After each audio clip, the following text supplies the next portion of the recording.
ಎಲ್ರಿಗೂ ನಮಸ್ಕಾರ. ಇವತ್ತು ತುಂಬಾ ರುಚಿಯಾಗಿರುವಂಥ ಒಂದು ಸೈಡ್ ಡಿಶ್ಶು. ಅದನ್ನು ಈ ಒಂದು ಸಣ್ಣ ಸಣ್ಣ ಆಲೂಗೆಡ್ಡೆ ಇರುತ್ತಲ್ಲ, ಅದರಲ್ಲಿ ಮಾಡಿರುವಂಥದ್ದು.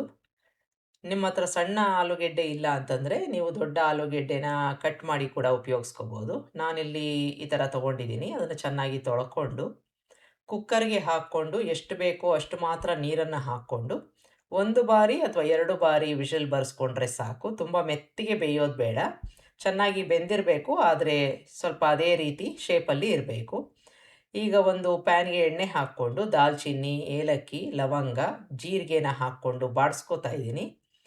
ಇದಾದಮೇಲೆ ಈರುಳ್ಳಿ ಹಾಕ್ಕೊಂಡು, ಅದಕ್ಕೆ ಶುಂಠಿ, ಬೆಳ್ಳುಳ್ಳಿ ಎಲ್ಲ ಹಾಕ್ಕೊಂಡು, ಅದು ಸ್ವಲ್ಪ ಕಲರ್ ಚೇಂಜ್ ಆಗೋ ತನಕ ಬಾಡಿಸ್ಕೋಬೇಕು. ಆಗಿದೆ. ಇದಕ್ಕೆ ಬ್ಯಾಡಗಿ ಮೆಣಸಿನಕಾಯಿ, ಟೊಮೆಟೊ ಜೊತೆಗೆ ನೆನೆಸಿರೋವಂಥ ಗೋಡಂಬಿನ ಹಾಕ್ಕೊಂಡು, ಅದು ಮೆತ್ತಗಾಗೋ ತನಕ ಬಾಡಿಸ್ಕೊಂಡು, ಪೂರ್ತಿಯಾಗಿ ಆರಿದ ಮೇಲೆ ಇದನ್ನು ಮಿಕ್ಸಿಗೆ ಹಾಕ್ಕೋಬೇಕು. ಈಗ ನಮ್ಮ ಆಲೂಗೆಡ್ಡೆ ಕೂಡ ಚೆನ್ನಾಗಿ ಬೆಂದಿದೆ. ಇದರ ಸಿಪ್ಪೆನ ತೆಗೆದುಬಿಟ್ಟು ಒಂದು ಬಟ್ಲಿಗೆ ಹಾಕ್ಕೋತಾ ಇದ್ದೀನಿ. ಜಾಸ್ತಿ ಹೊತ್ತು ನೀರಲ್ಲಿ ಬಿಡೋದು ಬೇಡ. ಈಗ ಈ ಥರ ಒಂದು ಫೋರ್ಕಿನ ಸಹಾಯದಿಂದ ಹಗುರವಾಗಿ ತೂತನ್ನು ಮಾಡ್ಕೋತಾ ಇದ್ದೀನಿ. ನಾವು ಹಾಕೋ ಮಸಾಲೆ ಅದರೊಳಗಡೆ ಇಳಿಬೇಕು ಅಂತ. ಈಗ ನಾವು ಬಾಡಿಸ್ಕೊಂಡಿದ್ವಲ್ಲ ಈರುಳ್ಳಿ, ಟೊಮೆಟೊ ಎಲ್ಲ, ಅದನ್ನು ಮಿಕ್ಸಿಗೆ ಹಾಕ್ಕೊಂಡು ರೆಡಿ ಮಾಡಿಟ್ಕೋಬೇಕು.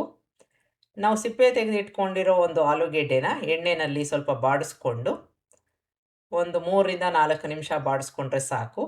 ಆನಂತರದಲ್ಲಿ ಅದು ಗ್ರೇವಿಗೆ ಹಾಕಿದಾಗ ಕರ್ಗೋಗಲ್ಲ.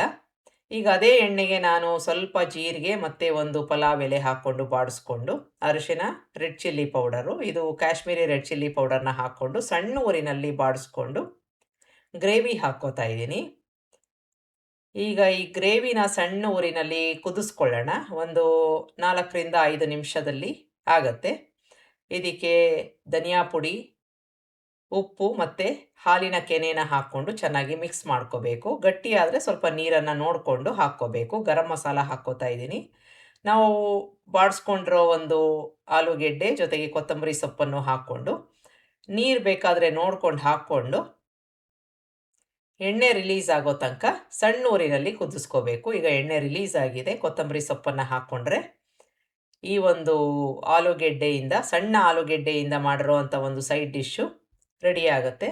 ಚಪಾತಿಗೆ, ಪೂರಿಗೆ, ಲಂಚ್ ಬಾಕ್ಸ್ಗೆ ತುಂಬಾ ಚೆನ್ನಾಗಿರುತ್ತೆ. ರೆಸ್ಟೋರೆಂಟಲ್ಲಿ ನೀವು ತಿನ್ನೋ ರೀತಿ ಇರುತ್ತೆ. ಒಂದು ಸಲ ಮಾಡಿ ನೋಡಿ. ನಿಮಗೆ ರೆಸಿಪಿ ಇಷ್ಟ ಆದಲ್ಲಿ ಲೈಕ್ ಮಾಡಿ. ನಮಸ್ಕಾರ.